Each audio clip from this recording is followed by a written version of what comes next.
এই যে দেখো আমার বাপের বাড়ির কামরাঙা গাছ। কামরাঙা গাছটা কত বড়, আর গাছে দেখো এত কামরাঙা ধরেছে।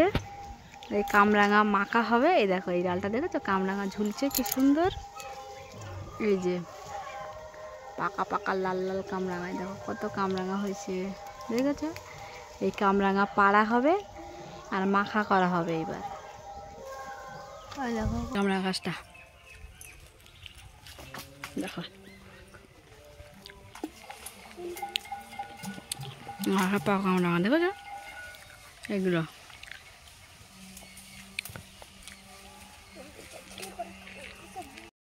এই যে এই কামরাঙাগুলো পেড়ে আনলাম, দেখো এই কামরাঙাগুলো পাড়া হলো। এবার এটা মাখা করা হবে। তো দেখতে থাকো ব্লগটা, আশা করছি তোমাদের সবার ভালো লাগবে। কামরাঙাগুলো এবার মাখা করব।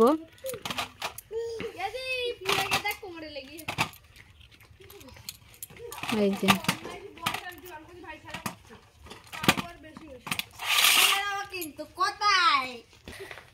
কামরাঙাগুলো ধুয়ে আনলাম, এবার এগুলো কাটবো পিস পিস করে। ওইগুলো মিষ্টি, সুগারটা বেশি করুক। কাটছি, ঠিক আছে। এই যে মান তুই ভিডিও কর, ওই কাট নিয়ে ভিডিও আমি এখন কাটবে। এই যে এবার কামরাঙাগুলো কাটা হবে, এই দুষ্টু সরে যাও, নুন দিয়ে দারুণ করে মাখা হবে, যা জমে যা। তারপর যদি না খাওয়া যায় ফেলে দেওয়া হবে। দেখো কি টেস্টি। না একটু গাল ধরে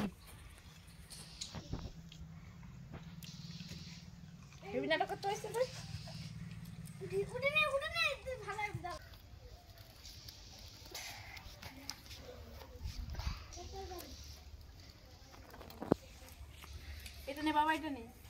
আমার তুলবি না, সুইটি রানীকে তুলবি, সুইটি রানীকে তুলবি না।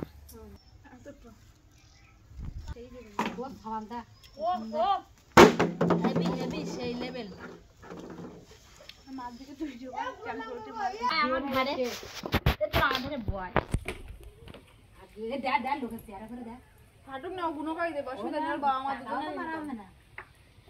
ফোন ঠিক করে বিনা যাবেন বাজারে, বেশি বক। তুই ওকে নিয়ে বাজার যাবি, ফোনটা একবার নিয়ে ঠিক করে নিয়ে আসবি। ছোট বা একবার ওর সামান্য লঙ্কার গুঁড়ো জুটে না গাইস, দেখে নাও তোমরা।